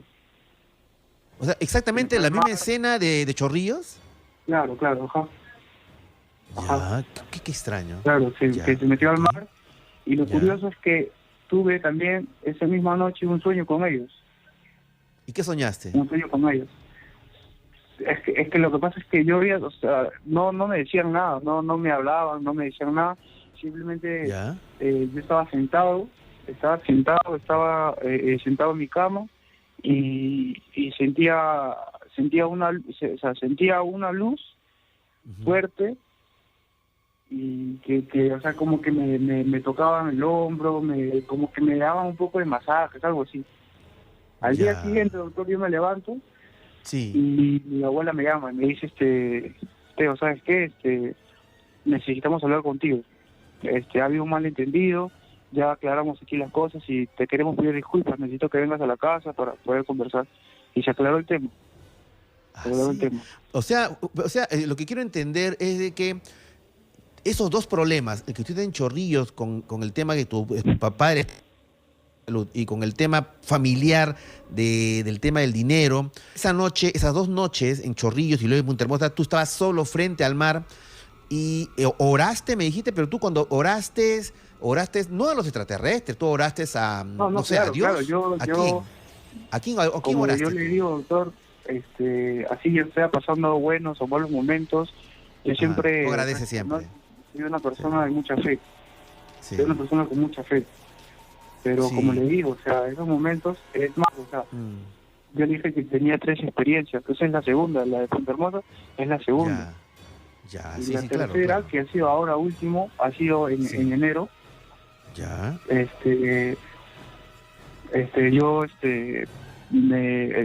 Tenía, mi abuelo tiene terrenos en Chilca. Y ya. tenía terrenos en Chilca y había una especie de como que se estaban invadiendo los terrenos. Ok, estaban invadiendo los terrenos. Ya. Y para ese entonces, antes de ir, yo me había soñado con mi abuelo. Me había soñado, me decía que la apoyara, que por favor no dejara perder algo que él había conseguido con tanto esfuerzo. ¿Pero tu abuelo está vivo o...? No, mi abuelo está ya fallecido. Ah, había fallecido ya. Entonces yo fui y efectivamente ya estaban, ya habían invadido el terreno de mi abuelo. Ya. Habían invadido, habíamos tenido unas discusiones y todo eso. Y en sí, bueno, fui a Chilca y por Chilca ya regresando para mi casa, nuevamente vuelvo a ver yo a un extraterrestre, pero esta vez yo le vi en compañía de mi hermano. O sea, ¿cómo fue? ¿Viste la nave o viste a un ser? No, o sea, la nave que estaba volando y se metió otra vez abajo del mar. ¿Dónde lo viste eso? ¿En qué parte lo viste tú? ¿En Chilca, en Chilca Pueblo, en Las Salinas? Ya saliendo de Chilca, ya, o sea, viniendo para acá, para Chorrillos, por la carretera estábamos. Ah, por la carretera. Claro. Ya. Y bueno, bueno, llegamos a casa, le contamos a mi madre, le contamos a la familia, porque yo vivo con mi hermano nada más. Y ¿cómo se llama? No me creyeron, no dijeron nada, que eso son tonterías, que todo eso. Claro, nuevamente tuve un sueño, pero esta vez, doctor, mi sueño es yo sí ya lo vi a mi abuelo con un extraterrestre, una persona así de otro mundo, pues, ¿no? Ya. Y mi abuelo me dijo gracias. Gracias. Y el extraterrestre, no sé cómo decirlo, extraterrestre, no. Él a mí me agarró la mano. Me agarró la mano y lo puso, y mi mano me lo puso en la cabeza de mi abuelo. Y mi abuelo me abrazó. Mi abuelo me abrazó y eso sí, no, o sea, eso fue, me soñé, pero yo al día siguiente ya no recibí yo buenas noticias. Yo dije, ya me había pasado 2 veces y dijo, bueno, voy a recibir una noticia de que seguramente buena ya, noticia. Claro, ajá. Pero ya como que eso me pasó más o menos el 5 de enero, más o menos.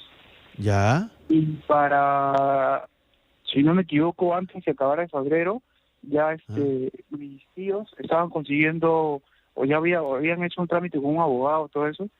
Mis tíos ya habían conseguido un vendedor, un comprador, digo. Un comprador para ese terreno. Pero no dice que estaba invadido, Claro, o sea, lo habían invadido esas personas que habían hecho franja, pero todo era ilegal, pues. Ya, entonces, para organizar la defensa legal y lograr de repente la desocupación, algo por el estilo. Mi motivo, doctor, de mi llamada es para contarle, obviamente, estas experiencias que he tenido, porque escucho muchas veces de que lo que la gente dice, que los extraterrestres van a venir y todo eso. Y van a atacar y todo eso. Claro, mira, vamos a hacer una cosa, mira, Teo, quédate con nosotros porque quiero hacer un par de preguntas pero quédate porque nos hemos pasado de la pausa, tenemos que hacer la pausa en estos momentos, ¿ok? Vamos a hacer la pausa y seguimos con tu historia, ya regresamos. Hola, soy Anthony Choi y este es tu programa Viaje a otra dimensión a través de Radio Capital, la radio de Lima, el programa número 1 de la noche limeña. Bien, queridos amigos, esta noche estamos en este momento, a esta hora, justamente tratando el tema de esta hora de ustedes, los oyentes y televidentes que cuentan sus tan interesantes historias al 212-5353, 212-5353. Bueno, Teo, gracias por compartir tus historias, me parece muy interesante, muchísimas gracias. Y sí, siempre es importante la oración, ¿no es cierto?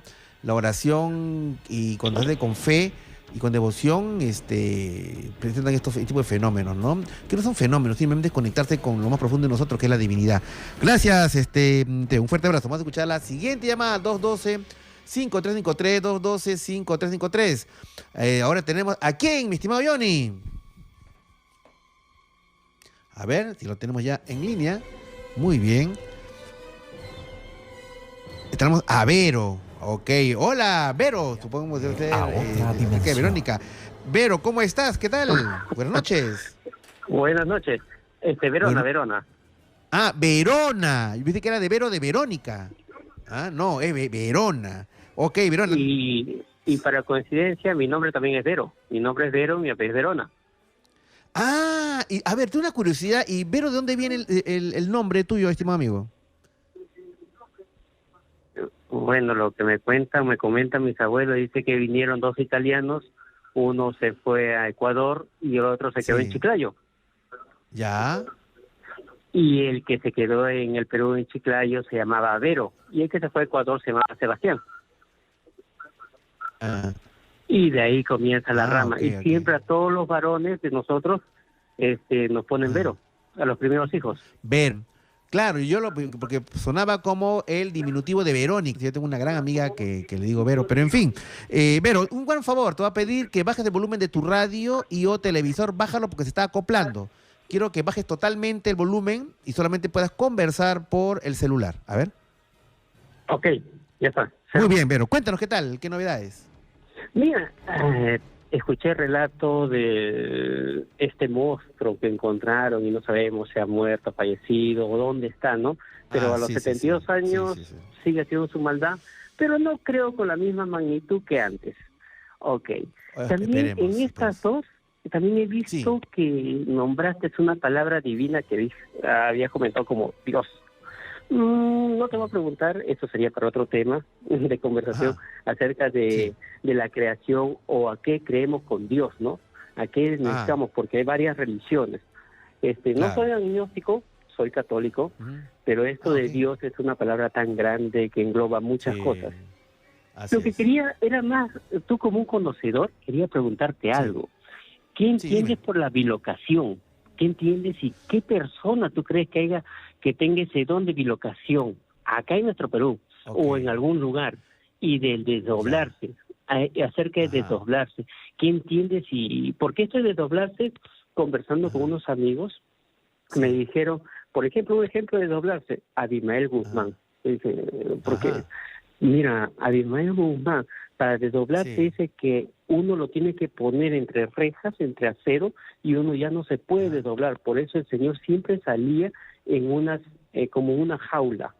Y yo decía, bueno. Pero y ahora, interesante lo que dices, aquí, ¿no? Pero sí. Pero ahora, ¿cuál es la prueba? Mira, vamos a ver. Bilocación, como su nombre lo indica, doble, locación, lugar. Bilocación es aquella facultad, ¿no es cierto?, dentro de las teorías paranormales, de que una persona pueda estar en dos lugares al mismo tiempo. Como tú comprenderás, desde un punto de vista de la física newtoniana, de la física y del sentido común, alguien podría decir, esto es un imposible, ¿no es cierto? O sea, una persona está en una ubicación, una geolocalización, latitud, longitud, estás en un punto, no puedes estar en dos puntos, no sé, un punto, ¿estás aquí o estás allá?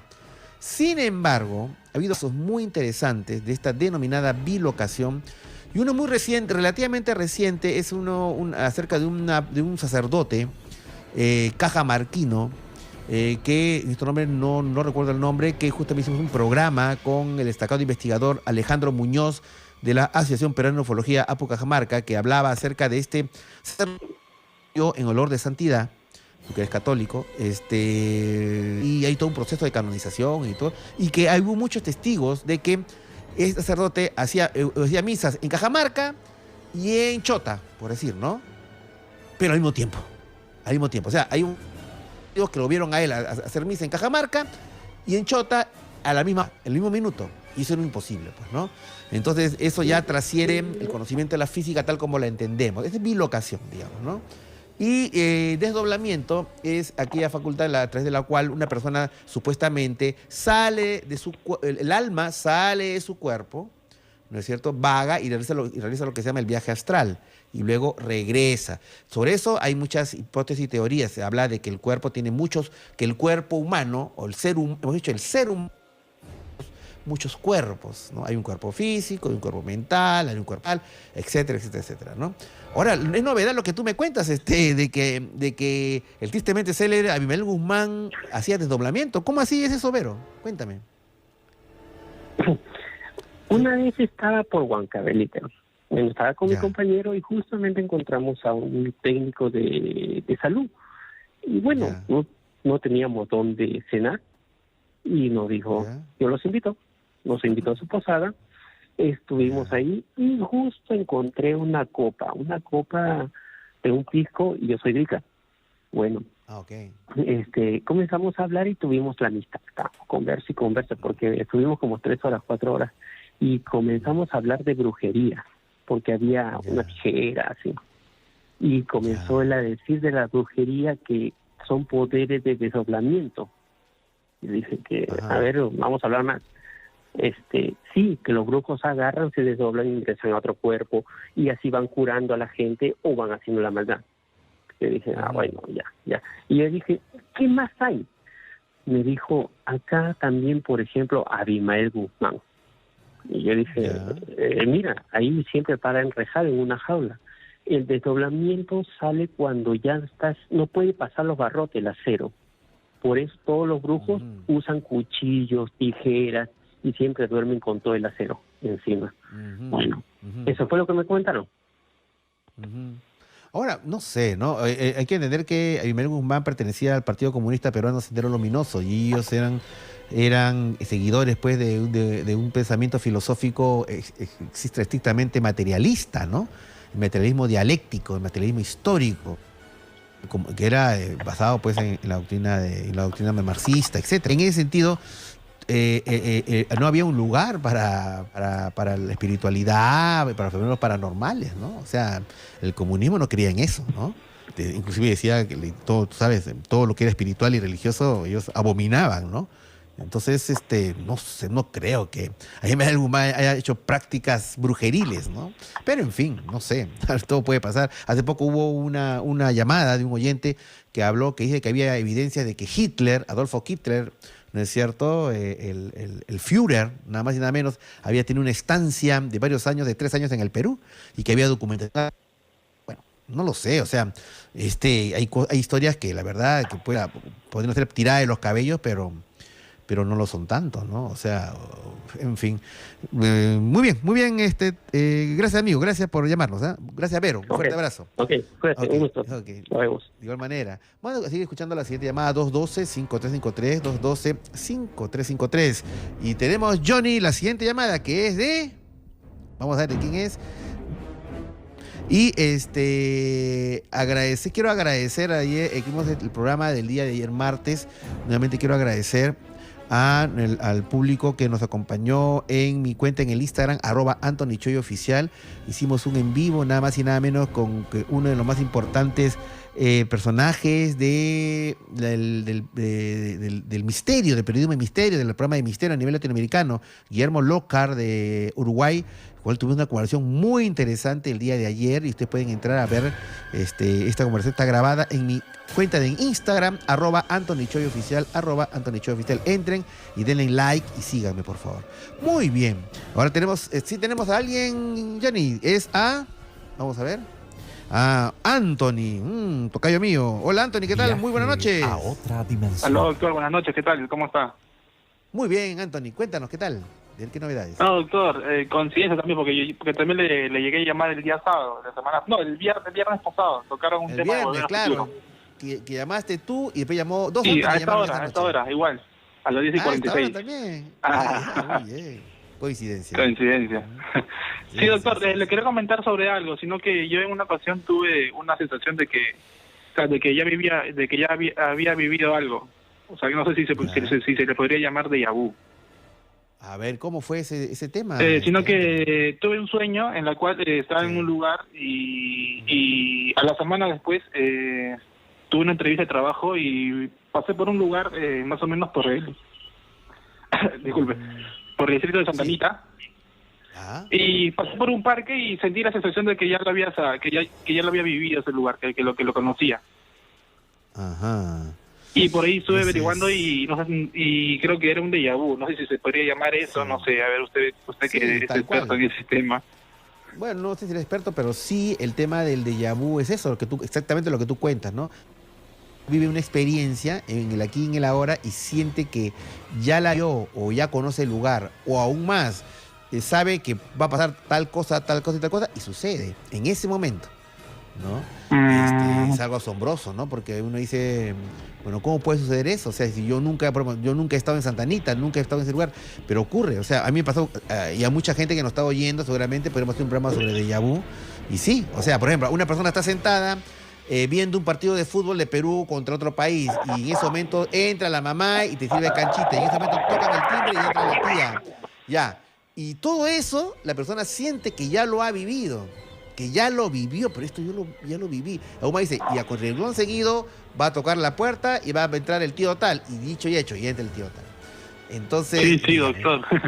Sí, doctor, y lo más loco de ese sueño fue que en ese sueño justo yo vi a un señor que estaba vendiendo algodones.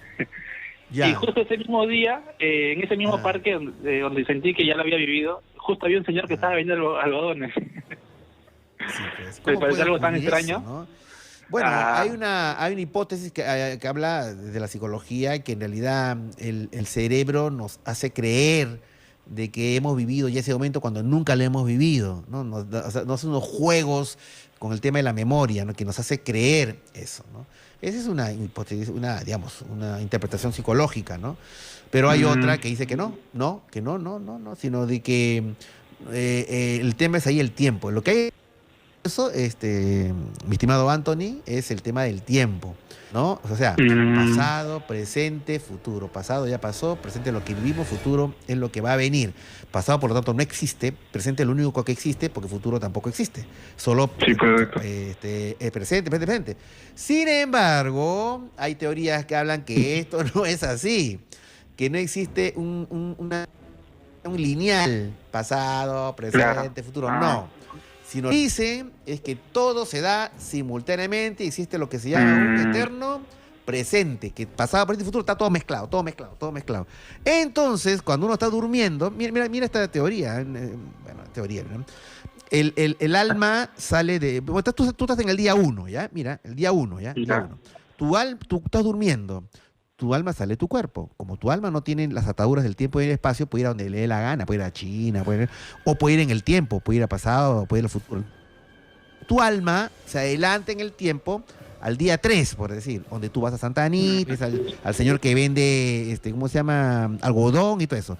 Vive la experiencia porque la ve, regresa, pues tu alma es libre, regresa al día 1, retrocede al día 1. Y te quedas con esa memoria ahí escondida. Y despiertas, cuando avanza el día 1, ya despiertas. 1, 2 y 3, llegas a ese día y dices, pucha, esto yo lo viví. Pero ¿cómo? Si yo es que en sueños, en tu alma se adelantó al tiempo y regresó. Es un poco, no sé si es mejor entender, pero hay esta teoría que tiene de esa manera, ¿no? En fin, no sé. Por eso que dice que la película Volver al Futuro tendría mucha razón, que se podría dar tiempo, ¿no? Pero bueno, en fin. Muy bien, Antonio. Sí, gracias por compartir tu déjà vu. Doctor, un favor, ¿le podría mandar un saludo para mi hijo Valentino? Sino que él también es su fan también. A ver, ¿dónde está? ¿Está mirando la televisión o escuchando la radio? Sí, está a mi costado. Ya, muy bien. Un saludo para Valentino, hijo de Anthony. Un saludo para ti, querido viajerito dimensional. Un fuerte abrazo. Siempre ahí, siempre obedece a tu papá, obedece en todo a tu papá. Y papá siempre escucha a tu hijito. Listo, un abrazo. Muchas gracias, saludos, vibras. Gracias, vibras también, vibras. Ya, qué locuras que hago en vivo. Muy bien, 212-5353, 212-5353. Y tenemos ahora a Omori. Vamos a ver. Hola, Omori, ¿qué tal? Buenas noches. Buenas noches, doctor. ¿Qué tal?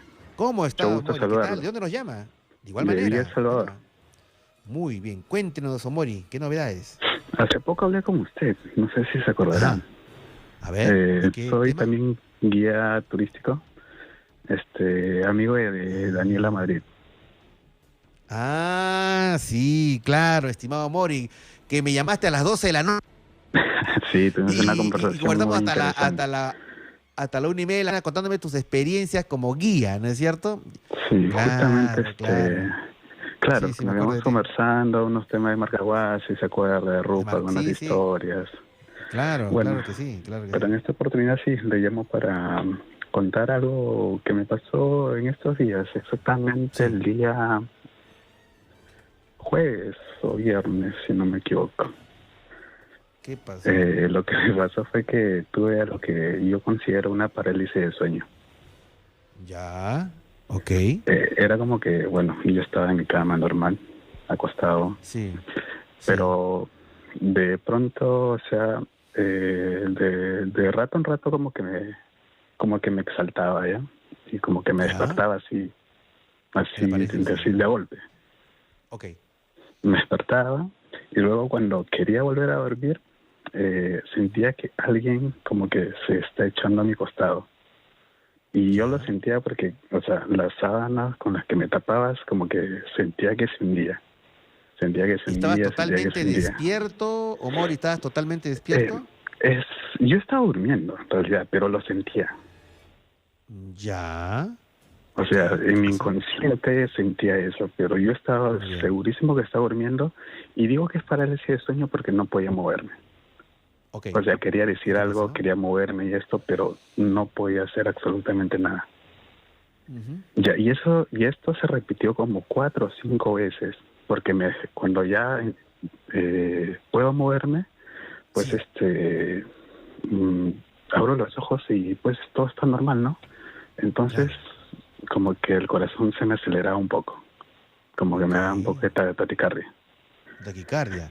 Sí, entonces, y eso, vuelvo a dormir y vuelve a suceder lo mismo. Entonces vuelvo a sentir que la sábana como que se hunde, como que alguien se está echando a mi costado y yo no quiero, así, como que me quiere tapar con las sábanas, o sea, como que me quiere envolver con las sábanas para asfixiarme, era como que algo así. Entonces yo no podía moverme, no podía gritar, no podía hablar, no podía mover nada.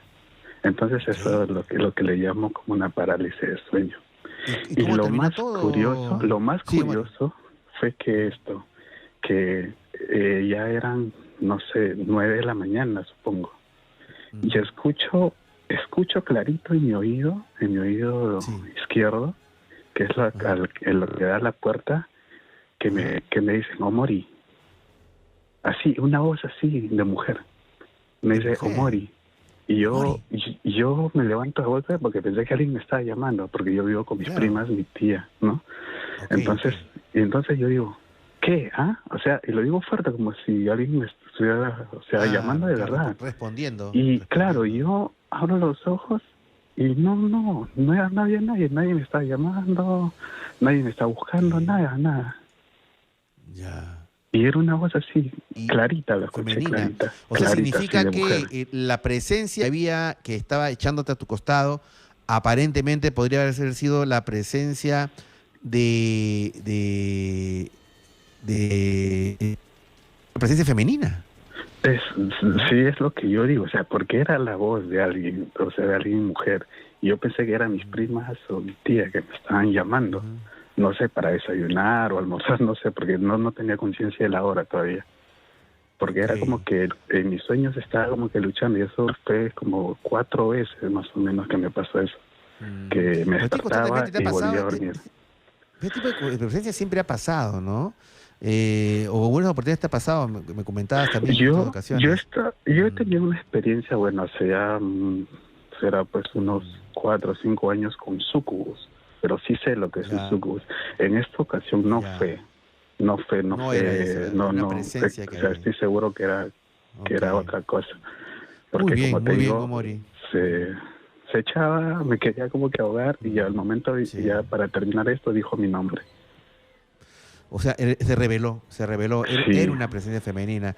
Este fenómeno de presencias en los dormitorios, de parálisis de sueño, es más común de lo que uno cree, ¿eh? A mucha gente le pasa, y a veces con el tema de que hay presencias que a veces invaden la casa y son presencias que vienen, pero siempre es bueno tener algunas reglas, ¿no? El tema de la limpieza en el dormitorio, abrir puertas y ventanas, a veces cambiar las cosas, a veces ahumar, a veces echar agua bendita en los costados, en las esquinas, pues poner un vaso de agua debajo de la cama. A veces al final todo aterriza en un tema energético. Omori, tenemos que terminar el programa. Muchísimas gracias. Gracias por tu llamada, y un saludo a un gran guía de montaña, Daniel Lamadrid, con el cual subimos a Rupac. Mi brother. Sí lo vi justamente ese día que ustedes subían, yo bajaba. Sí lo vi. Esa noche que estuvimos con Daniel en Rupa, vimos ovnis, pasaron fantasmas, pasó una cosa de locos, apareció una presencia y tuvimos una anécdota que no puedo decirla, una anécdota un poco graciosa, pero con malas palabras. ¿no? Sí, sí me la contaron. Sí, graciosísima. Daniela Madrid con nuestra frase de combate, ¡pala! Ya tú sabes, Daniel, un fuerte abrazo y esperamos Rupa, Marcahuasi, Daniel, contigo y con todos los viajeros dimensionales. Un fuerte abrazo. Bueno, queridos amigos, ya no hay tiempo para más. Quiero decirles, mañana tenemos un programón. Vamos a tratar acerca de cuáles han sido los avistamientos ovnis más antiguos en la historia del Perú.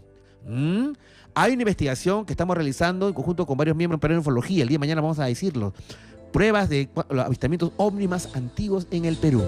Y por otro lado, mañana los invito a las 7 de la noche, mañana en mi cuenta en el Instagram, @AnthonyChoyOficial, estaremos una conversa con Jorge Alderete. ¿Quién es él? Es un destacado artista plástico que ha hecho las carátulas de discos de Calamaro, Andrés Calamaro, de Café Tacuba, un gran artista plástico que ha tenido experiencias paranormales. Así con él, @AnthonyChoyOficial, entre mañana en el Instagram. Solamente me queda decirle gracias, amigos, por su sintonía. Y decirle chao, Jean Paul, chao, Johnny, chao, Santiago, chao, también. Para sus conciencias, abran sus corazones y no se olviden, vigilen los cielos. Los cielos, vigilen los cielos. Hasta el día de mañana mediante. Chao. Anthony Choi está en Capital con Viaje a otra dimensión.